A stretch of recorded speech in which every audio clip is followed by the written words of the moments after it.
Good morning. We are live this morning with two moms on Tuesdays with Kamira, your Teen for Parents magazine. Thank you for joining us. We are joined this morning by Tessie and Lynda. They're both moms of daughters. They both have daughters who were diagnosed with anxiety disorders. And they're going to share their family's journey with us today. They're so gracious to do that. Thank you. Before we begin, a couple of housekeeping things. Please put your questions and comments in the comment section. I'll be looking for those and they will answer them live on air. If you're watching a recording, you can dialogue with other people who are watching a replay, but Lynda and Tessie won't be here post our live presentation, which is happening right now, 10:30 Tuesday a.m. Good morning, moms. Thank you for joining us. We're going to begin with you telling us a little bit about yourselves and your family's journey. So let's begin with Tessie.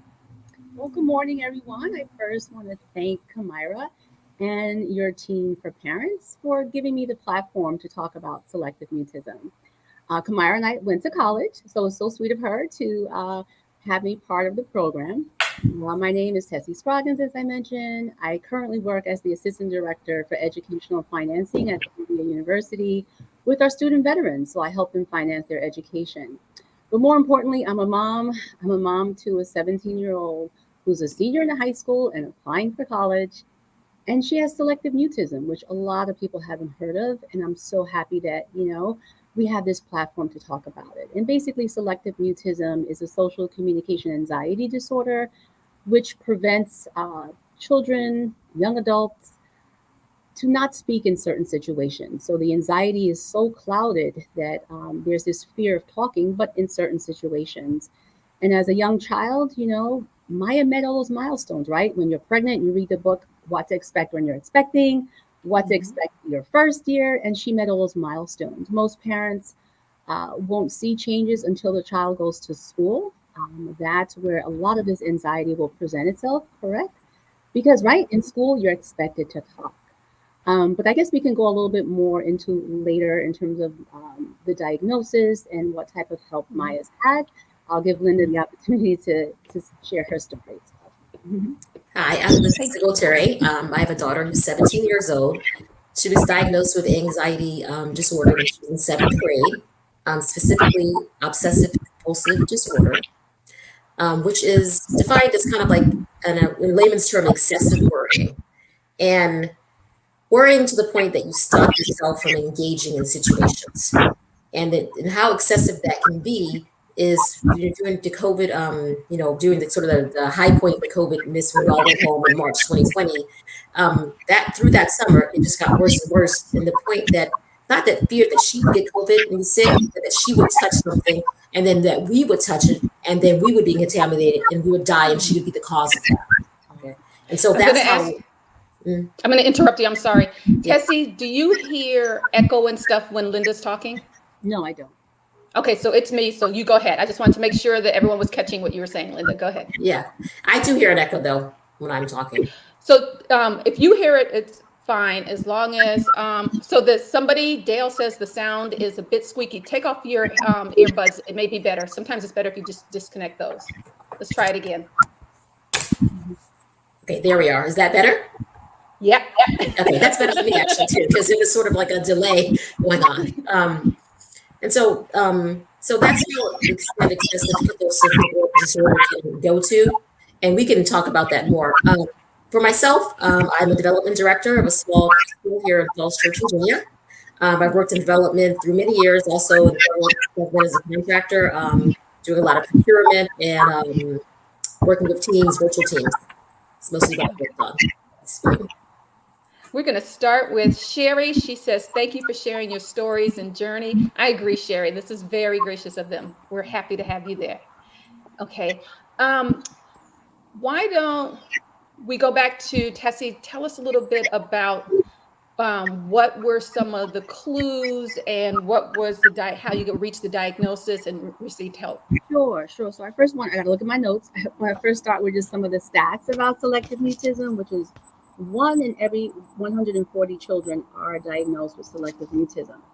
Most parents will see the diagnosis between the ages or display symptoms between the ages of 2 and 4. As I mentioned, at home, right? Maya was a chatterbox. Around 3 or 4, you notice when we go out, we would use that term, she's shy, right? A stranger may ask her, oh, what's your name, little girl? She'd kind of, just kind of hide behind me a little bit. But you kind of just brush it off as shyness. There is a 2-to-1 ratio that is more prevalent in females than males. 70% of children with SM also present other areas of social anxiety. Maya also presents social anxiety as well. But like I said, it was really never a big deal because Maya knew all those milestones.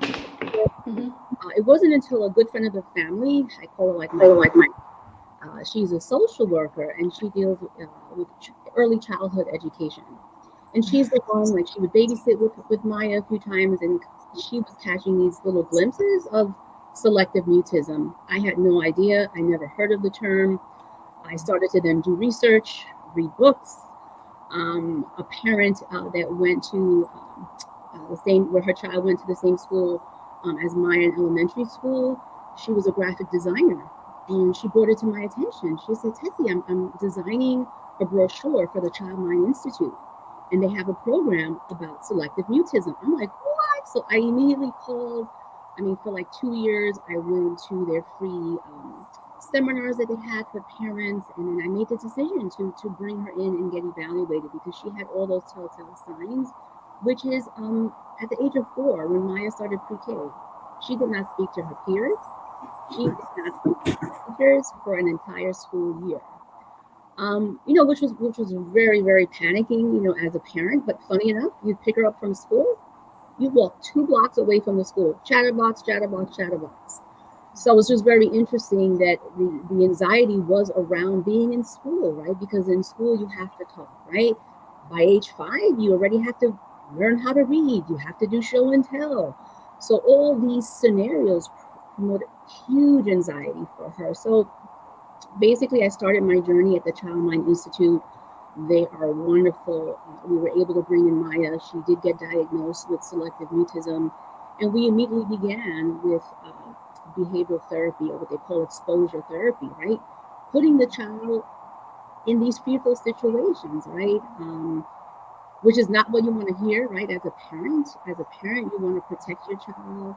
You want to make sure your child is safe, feels nurtured. You're like, what? You're putting my child in these scenarios? But that's how they begin to learn. And with strategies and techniques from the Child Mind Institute, you learn as a parent, not to step in and always save your child, putting them in these uncomfortable situations. One thing I want to do in terms of full disclosure as well is that I made the decision, or we as a family made the decision, to put Maya on medication. So it was a combination of medication. The choice was a very small amount, like 1 milliliter of what's called Prozac, just to kind of help to take the edge off.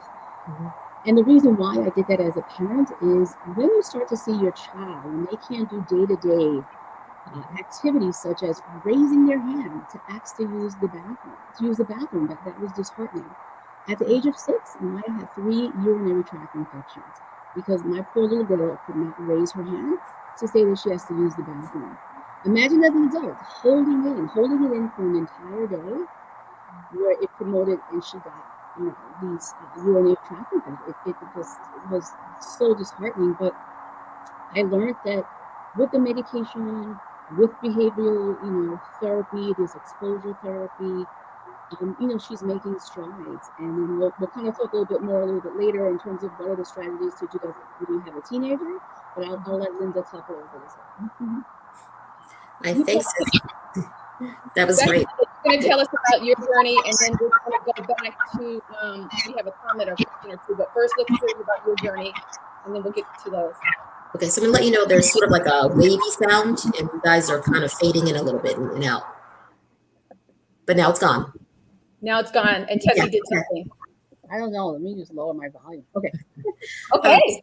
So our family journey is really similar to Tessie's journey. Our daughter, she was, let me think. just like looking back, there were times in her life where she did things like she was a very picky eater. I mean, severely picky eater. But then lots of children are picky eaters. Yeah. She didn't like. She would play with friends. She was very selective in who she played with, and so she presented very as a like a lot of quirkiness. And going through the early years, didn't really think anything. Sometimes you would get like a little thought, but then other kids were quirky too. My whole preschool of quirky kids, and so I really didn't think a lot about it.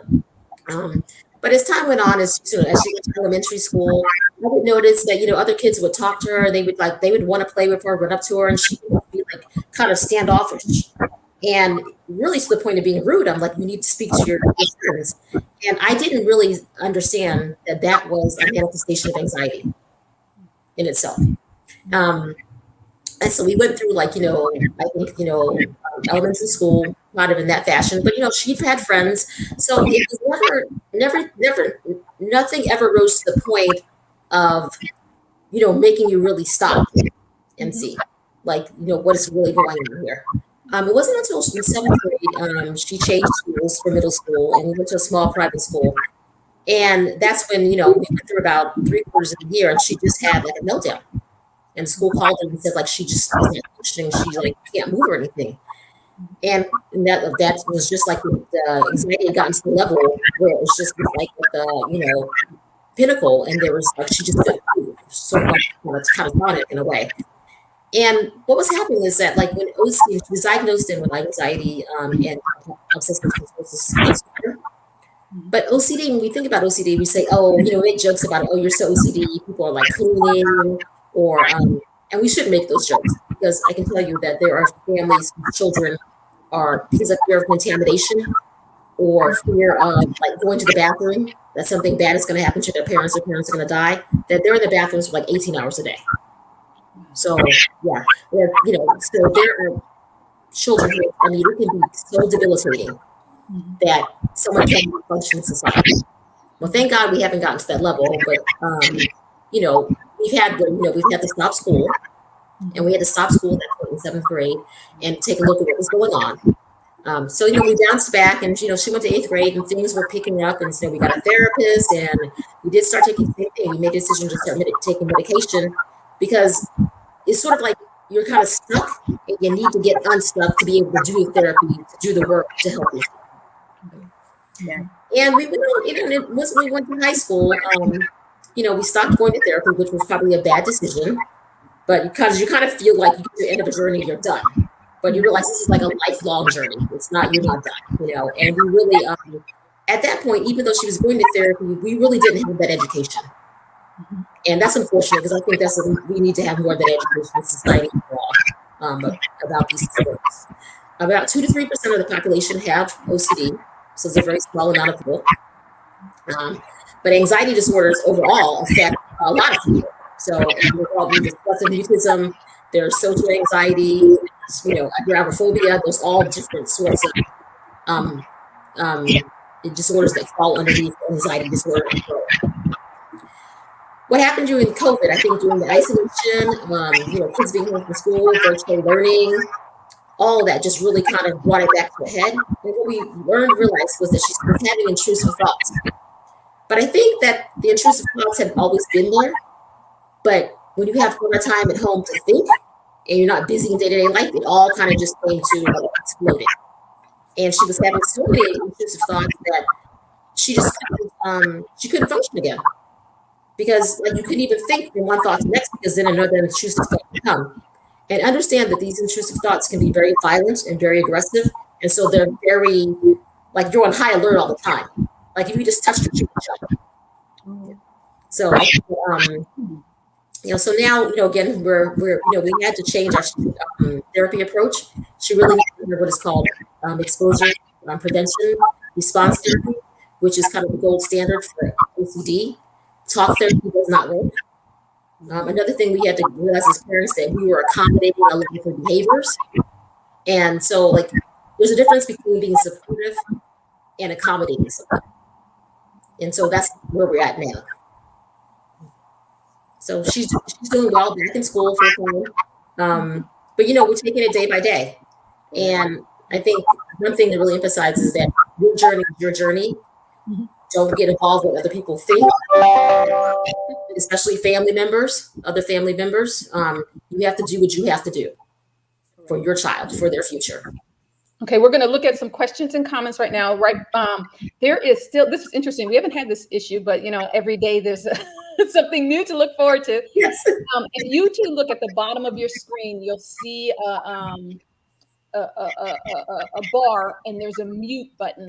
When you're not talking, if you can mute, we're going to test that and see if that helps our audience hear better. It may not, but we'll test it out. Because we're willing. So we have, okay. Here's a comment from Sherry. Hi, Sherry. Getting a good read on high-functioning teens who manage by being outwardly okay is difficult. How do you know when your teen diagnosed with anxiety disorder is not okay, even though they project being fine? So how did you guys know? Woo, that's not a difficult question, but I just want to chime in terms of what Lynda said, and how Maya dealt with COVID. Surprisingly enough, right? She did extremely well, right? Because you can turn off your camera and you're not required to speak. So during COVID, Maya excelled. Maya is a great student. She's an A student. Very proud of her. But she excelled, right? Because she can turn off that camera. But the good news is that in doing parent-teacher conference, I found out that when she did participate, via the chat. It's like, is that a little bit of a cop-out? But what I found out was that when they broke up in smaller groups, she was able to verbally participate, and I was just ecstatic, to hear it. It may be hard to answer the question because Maya was diagnosed early enough where we were able to, kind of build that skill set for her. So it's tough, meaning that what would be these telltale signs, I guess, as a teen, I guess maybe similar as when Maya was, young, is, really examining your teen. Does your teen, speak fluently at home around people that they're comfortable for? Are there certain situations where they freeze up, specifically in school? Like I said, most parents really don't know that the child has SM until they start preschool. One thing that I wish, in terms of using this platform, I'm so thankful, is that I feel that pediatricians should be well aware. My pediatrician was clueless, did not know anything about selective mutism. I feel that all elementary school teachers should have training on anxiety disorders. What does that look like? How does that present itself in the classroom? As a parent, you feel so lost. And, at the end of the day, what it is, you want your child to be happy and healthy. But the way it presents itself, I guess, hopefully I've answered the question, is that looking at your teen and seeing, are there certain situations where your teen feels comfortable talking, where in other situations they do not feel comfortable talking? And the main example would really be at school, because that's where they're pressured to talk. So my takeaway, I think, is it does take a village to raise a child, right? You have to bring in those support systems, right? I had to bring in the Child Mind Institute to the school to meet with the principal, to meet with the assistant principal, and to get everyone on board, because you have to learn about this anxiety disorder.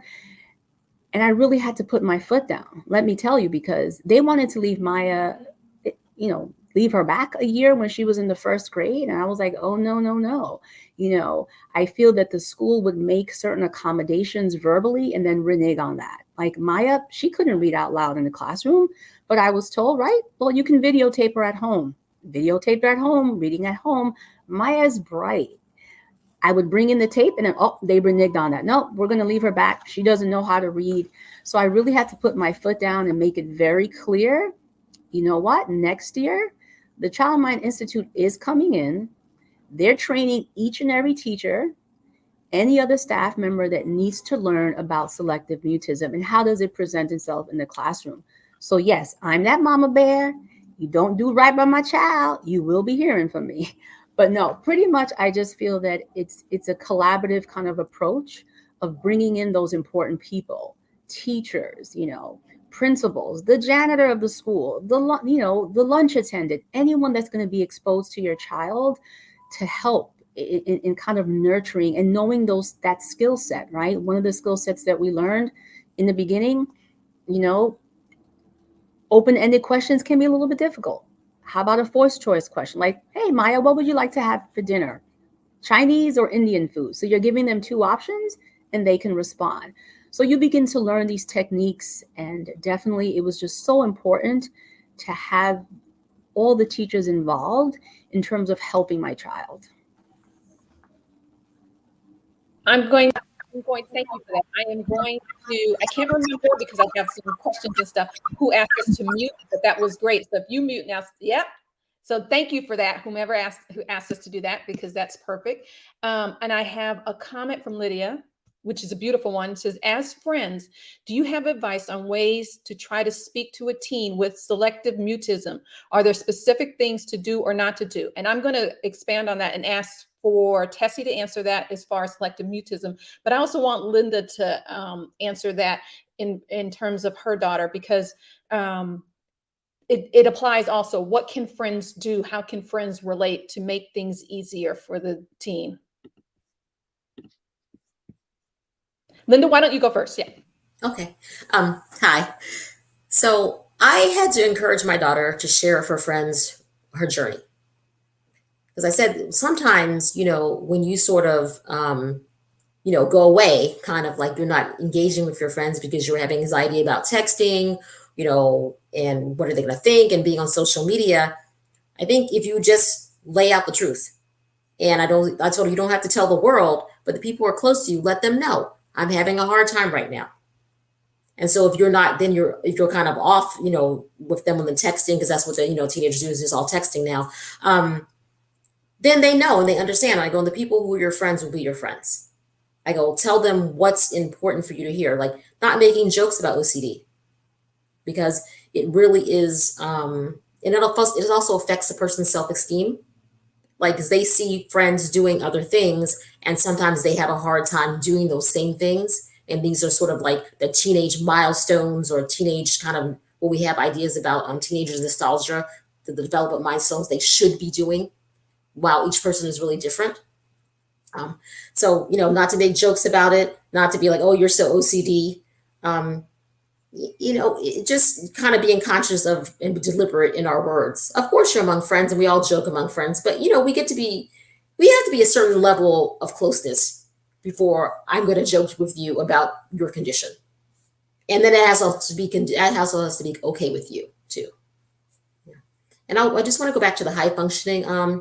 I would say one thing about high functioning, because we have this idea about high functioning, the child is in sports and they have a job and they're doing all these things.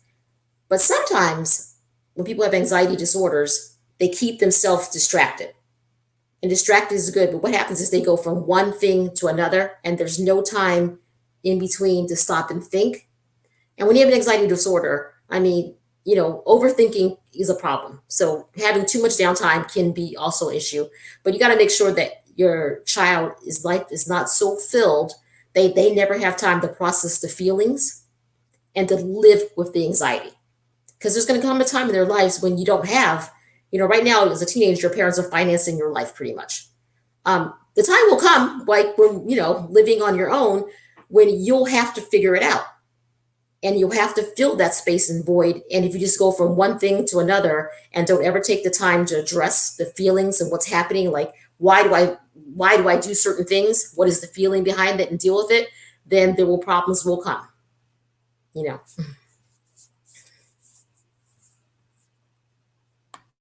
Tessie? I'll mute myself. So that's a great question.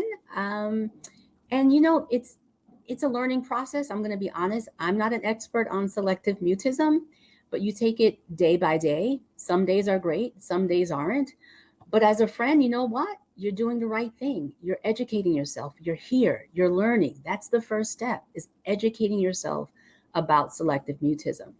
Now, what tips can I give? Very similar to Lynda. Listen, our children are bright. They're resilient. But you know what? You have to maybe approach them a little bit differently. What does that look like? Each child is a little bit different. I just want to make sure that I put a disclaimer out there that this is my journey.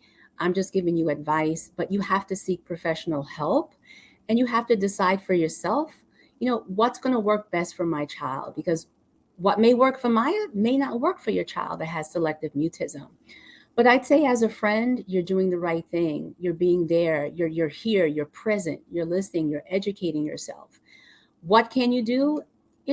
When you meet Maya, smile, engage her in a conversation. Now, you may not get much out of her. She may say one or two words, but it's all about listening, being supportive, giving maybe not those open-ended questions, kind of giving her almost like a multiple choice type thing. And that kind of will start kind of you're slowly and slightly leading up to then those open-ended questions. Like, she's going on college tours. A simple question. Well, okay, Maya, I know you went to visit, Vassar and Wesleyan and Bryn Mawr. Like, which college did you like best? So you're giving kind of forced choice questions just to make the anxiety not as like intense, right, for them. So that would be kind of my first piece of advice. Secondly, as a teen, I think it's very important that your child has that one teacher they can kind of resort to, whether it's a homeroom teacher, where Maya goes to school. They have what's called crew, where they meet with their same group 2 days out of the week, and they do a lot of community team building kind of skills. Maybe that's that teacher. So it's so important. What I did as a parent, I made sure, specifically if it's a new team of teachers, I made sure that at the beginning of the school year, I go in, meet with the whole team, give them resources on selective mutism. I gave them a picture so they knew what my child looked like. My daughter does have what's called an IEP, an individual educational plan. But hey, it gets busy. Teachers may not read it. So I make sure that I'm there, I'm present, and I educate them not only on selective mutism, but how does it present itself, in the classroom. Also, another way to kind of break the ice, maybe with that one teacher that they trust. Meet with that teacher during the summer, just once, meet for coffee. When Maya was very little, she had to do that in elementary school. And she came with questions to ask her teacher, simple stuff like, do you have a pet? What's your favorite color? I mean, that's just when she was younger. So basically it was a way to kind of break the ice. So I think that's important that as a teen, you meet with the team ahead of time before school starts. You describe what is selective mutism, how does it present itself in the classroom, and what support measures can you give my child. For Maya, it's basically performing in front of a small group. In elementary school, she had to do what's called a Socratic Seminar. Never heard of it. I'm like, what? And so she was allowed to basically voice her opinion, but she did it. You know what? It was such a blessing. They allowed her to do her Socratic Seminar during her lunch hour with another child in front of the teacher. And slowly you build up. Now Maya can present in front of a smaller group. And what a blessing that is. So you slowly kind of tear it up in terms of slowly expanding that exposure to presenting maybe just in front of the teacher, then maybe presenting in front of one child. Now Maya can present in a smaller group. I'm very blessed that Maya speaks to her teachers. She speaks to her peers. Now, she may not be the one to raise her hand, immediately to answer a question unless she's 100% sure. Another thing that I do want to mention about selective mutism is that kids with SM also, they're a perfectionist. So some of the issues I do have with Maya and how it presents this anxiety is that it takes her longer to finish her classroom assignments. You know why? Because she doesn't want a mistake. She wants to always ace it and get an A. And, life is about, right, making mistakes. You learn from your mistakes. So that's what I'm learning now, is that it takes Maya so much longer, right, to finish her classroom assignments. So when she comes home, she's got to finish her classroom assignments, then do her homework. So that's a whole other issue, right, in terms of sleeping patterns for teens. I can go on and on about that. But it's about, the first step is having that exposure, explaining to teachers what is SM and how does it manifest itself in the classroom setting, and what support systems can you put in place to help my child. Maya knows, like, look, you're not getting out of the assignment. You still have to do the assignment, but you know what? You'll get an accommodation. So I want her to learn that, look, mom and dad, stepdad, we're not going to always be there to save you. You, as an adult, she's now going back to therapy to learn those skills in terms of self-advocacy, right? Because when she gets to college, guess what? She's got to go to the Office of Disability Services and present and talk about her disability, talk about what accommodations she needs. So right now, Maya's doing therapy again, 1 day a week, learning these skills in terms of self-advocacy. But hopefully those tips are helpful. They are very helpful. We're coming towards the end of our time, but I want to reiterate some of these things that you guys have said that have been very helpful. One, you've talked about exposure therapy for anxiety disorders as opposed to talk therapy, which is what we're used to seeing and hearing about. So if you think that there is an issue with your child, you need to seek professional help, because I would imagine that exposure therapy is quite delicate, and that it's not something that you should just try to do on your own at home. So please, please seek help with that. Also, Lynda talked about the intrusive thoughts, and that's very serious because that could lead to something else. So you need to be able to speak with your child and see if you can uncover these things. And if you can't, that's where the therapy comes in. I'd imagine, in addition to the exposure therapy, is really uncovering these intrusive thoughts. And the goal is, I mean, in a perfect world, we can stop all of this, but the goal is, as you've both been talking, is to get our teens ready to launch, no matter our teens' background. So that means dealing with this. You both talked about dealing with them, being able to process their feelings and having to live with the anxiety and knowing when they have triggers and things like that.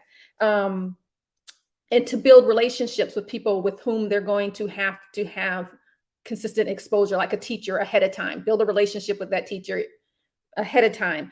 Just one meeting can help. So that's a tip. If you're a friend of somebody who's been diagnosed with an anxiety disorder, or if your teen is a friend of someone, encourage them to ask questions and then really listen. And when they ask the other teen, how can I help, or how can I best befriend you, understand that they may not get a plan. They may not get a detailed plan, but the fact that they're asking and listening is golden. I'm going to ask you, because I want to respect everybody's time, to talk about a couple of things each. First is, do you think your teen is ready to launch? And what does that look like? And also, both of your teens are only children, right? So we can't really have a discussion about how this affects a sibling, but if you're willing to share how this affects family dynamics, because whenever you have something presenting themselves, it's the whole family. People don't live in silos. Your children aren't in silos. So if you can talk about the ready to launch, and if you're comfortable, the family dynamics, be it extended family or your immediate family. And we'll start with Lynda.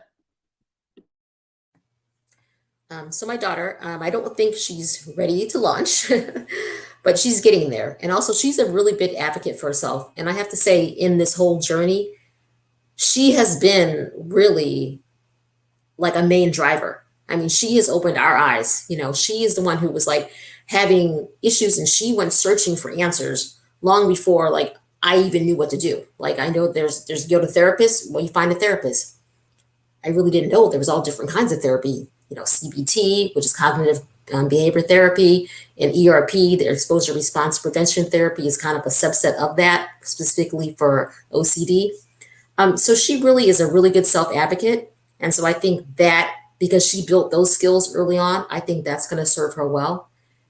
Also, as she's an advocate for herself, she's also very empathetic for others and likes to see the whole situation and really kind of help other people kind of get their own voice out there too. So in that sense, she's like in the maturity level is like of a 40-year-old in that sense. In other issues, I think that because of the social anxiety and perfectionism that comes along with OCD, that she sort of, and I don't want to say behind, but I feel like she has some milestones to go in. She just submitted some job applications, and that was hard for her, because we have a thing about being perfectionism. And a lot of her OCD, like while many people will have physical things like washing their hands and things like that, hers are mental. So she'll replay things in her mind. It's hard to submit work or it takes long to sit in work because we're trying to make it perfect. And so you can see how that would play out in job situations, college. And so she's working on that. And I think, it's some of the things like from therapy, we've had to work on Where some kids, you might want them to work long on a project, we've had to do the opposite. Write it down, hit the button, and sometimes it's just good enough. Everything, you have 5 things to do tonight, and so, each of them can take 15 minutes, and you've just got to hit the button and, move on and not linger there and be stopped. So you're delayed in going on, or you can't go on to your next task. I think those are the 2 things. You're ready to launch and... Absolutely. Ready to launch and how it affects the family if it did. Oh, the family. The family, it's ups and downs. As you as a parent are dealing with your own things and your own issues with my mom is not my mom and my daughter's relationship, I feel is a little bit strained right now because, grandma's like, suck it up. And, and that's the generation she comes from. Is well, I had all these things and I just had to suck it up and move on. And, it's a little hard for her to understand that, and your generation had a lot of issues that came out of that, and your children have a lot of issues that came out of that too. So, as a society, we're evolving and progressing. So I just don't think that you can put too much stock in it. You have to sometimes say that this person is the way they are and this is where they are. And you cannot, you have your own work to do. And you need to focus on yourself. And so that's where our family is, that, everybody's not going to be on the same page all the time. And that's okay, because that is the reality of life. It'd be nice if everybody could come closer together. And that happens maybe over time, hopefully, but it may not happen. And we have to live with that uncertainty. Thank you, Lynda. Tessie, you're on. Okay, so, wow, is Maya ready to launch? Let's see. I think semi. I'm very proud that she has come a long way from being completely nonverbal in school to now being able to raise her hand, ask for help. She's talking, to her peers. So in some regards, yes, she is kind of ready to launch. But yes, she still has a way to go in terms of self-advocacy. And right, as a mom, I'm a little bit nervous, right? She's off to college next year. But, I'm hoping that, I've instilled the best in her, and to be brave, and she's resilient and bringing that self-confidence. But just as Lynda said, I'm nervous because she's a perfectionist and it may take her longer to get her papers done in college. But I'm hoping that she learns the skills to have that self-confidence and to know when she needs help. When should she go to the health services? Maybe have counseling in college to help her manage time management, how to reduce stress in college. And I'm not sure, Kamira, now I'll just read this really quickly. I'm not sure if you may have listed some of the resources, right? So I just want to quickly list a few, which is the Selective Mutism Association. They're awesome. It's great, where if you join, you can find out if you have a selective mutism therapist in your area. The Child Mind Institute, highly recommend. We Speak, the Child and Adolescent Anxiety Practice, that's in New Jersey. Kurt Psychiatry, that's currently where Maya attends her therapy. The Smart Center in PA. And also, one thing that we didn't talk about is this part, the money component, right? For a lot of these services is private pay. So I think we need a whole other segment in terms of mental illness. And it's very frustrating. And I feel that you have to have money to get your child the help that they need. That's probably another topic of conversation, but I'm very fortunate that at the Child Mind Institute, there is financial assistance for families that are coming from out of town. I hear that they have a travel stipend. But this is another important conversation to have in this country in terms of mental health and financing that. It was a huge struggle for me to find a therapist. Basically, they're only private practice, and that gets very expensive after a while. I feel that middle income and low income families cannot get the same services that, families that have, more resources, more connections. So that's another topic of conversation that I would love to kind of pursue at another point in time. In terms of family, I have an awesome family. I'm an only child. I have a very small, close-knit of family members, but they're all very supportive of Maya. Because of COVID, we haven't seen many family members. but she's still extremely very, kind of one word response. But, it was just a little bit more painful when Maya was younger and going to birthday parties. People kind of it's just people like shushing you away, like, that girl can talk. I'm going to make her talk. I had to get cards about selective mutism and kind of like slide it to the adults so they can kind of learn a little bit more. And that's how I had to deal with it, because adults that didn't know, they think your child is rude, she's being dismissive, and, doing this on purpose, and not knowing that, no, it's anxiety that is projecting the way she's, interacting with you. I'll never forget one time bringing Maya to a children's museum. Literally, we had an attendant follow Maya throughout the whole museum, saying, I'm going to make her talk to me. I mean, it was horrible. It was horrendous that this attendant kept on following Maya through the museum because he insisted that she was going to talk to him. So not the way to do it. But on the whole, I just want to thank Kamira. I want to thank again your team for parents for giving me the platform. And Lynda, thank you so much for sharing your story. I hear it exactly when it comes to these anxiety disorders. And just one quick thing before I go, because I had to find a cute little poem about being brave, and I dedicate this to Maya, about being brave, about starting over, my darling. Be brave enough to find the life you want and courage enough to chase it. Then start over and love yourself the way you're always meant to be. So that's my little poem dedicated to Miss Maya.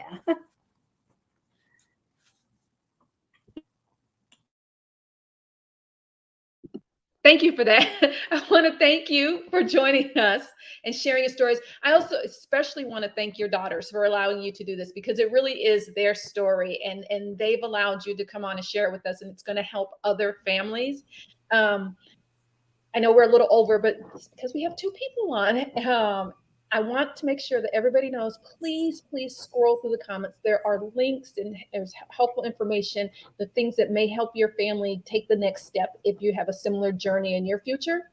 And I want to ask each of our guests, what do you wish, just one thing you wish you had known earlier in your journey that may benefit somebody now? I wish that I had known that anxiety really can start from a very early age. And as Tessie said, elementary school counselors, pediatricians don't seem to have any information or not any help, because the things that I found sort of quirky and kind of I dismissed as quirky, if I had linked them together, as I told my pediatrician, the school counselor, teachers, to help me put that picture together, that her anxiety could have been addressed a lot earlier on. And I feel like we've missed many years. And this is true of people with obsessive compulsive disorder. On average, it takes 17 years for a person to be properly diagnosed. And so my daughter is lucky in the sense that, because most people are not until probably like they're in their 20s after college. A lot of times it happens in college. Students, just have a meltdown, because it becomes so overwhelming, everything, and they have to do everything for themselves then, or quite more than they did when they were a teenager. So I think, that is an area that we really need to explore. We need to work on. Teachers need more resources. I've been the same with Tessie. I've given them to the school from the International OCD Foundation, which has about like a whole website about how anxiety in the classroom. I've talked with teachers about it. And I think that, as your children seem kind of quirky, as you look at them, I would just maybe share that with other people and share outside of your circle too, because sometimes in your circle is not where you're going to find the answer. So you have to be a lot more deliberate in who you talk to, resources that you put out there, and don't be afraid to share that, oh, my kid did something, and you're kind of like, shaking your head. But the more you talk about it, the more you'll find an answer probably sooner. Same here. I just wish that, as Lynda stated, that there was more exposure about anxiety disorders with pediatricians, with elementary school teachers, because I'm very fortunate that Maya was diagnosed at the age of 6. And that's only because I had a great friend of the family who was a social worker who was able to pick up on these little behaviors of Maya. So, I'm one of the fortunate ones, but I can only imagine, right? Other parents and other kids like suffering in silence. And it's, like I said, I'm very blessed that Maya was diagnosed, at an early age. I think in one of the resources you will see, our family was featured in ABC Nightline News when Maya was 6 years old, talking about the Brave Buddies program at the Child Mind Institute. But I'm very fortunate. I just hope and wish that we can continue platforms like this to talk about anxiety disorders and how debilitating it can be, not only for the child, but for the parents too. I mean, you're like, oh my God, you want to like get your child some help. And it was just, once again, I just want to thank you for giving us the time and the exposure. And I would love to continue this conversation. But once again, I really think that all doctors, specifically pediatricians, there needs to be a whole class on anxiety disorders and how it presents itself and how you can help parents, and the resources and tools in terms of helping you navigate this. Thank you. Thank you both for being here. There is a lot to be discussed. We are getting lots of comments and stuff now that we're at our end. And I'm going to put up a couple of them if you guys will indulge me for another 2 minutes, just because I like for people to be heard.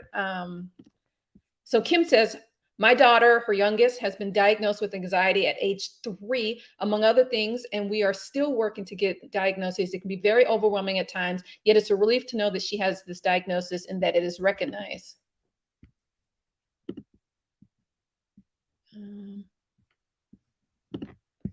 We have a 2-parter from Colleen. It says, it would help if we all, whatever way possible, working, yes, to get the stigma away, to do away with stigmas having to do with these disorders. I agree with you, Colleen. Yeah.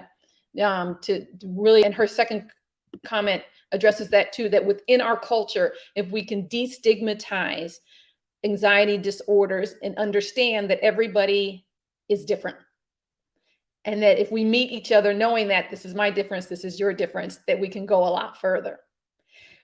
There's a lot to discuss. There may be a part 2. There may be something else that we do with that, because there's a lot to discuss.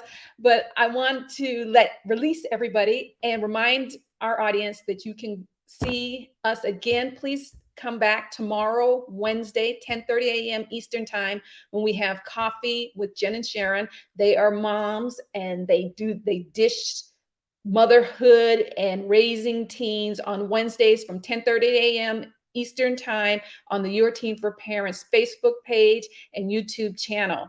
So I hope that you can join us then. Thank you for joining us now. Please access the resources in the comment section. And if you have any resources, please feel free to add them to the comment section. It will help other families. Thank you. Goodbye. Thanks, Kamira. Thanks, Tessie. Thanks, everyone. Thank you, Lynda. Bye. Bye.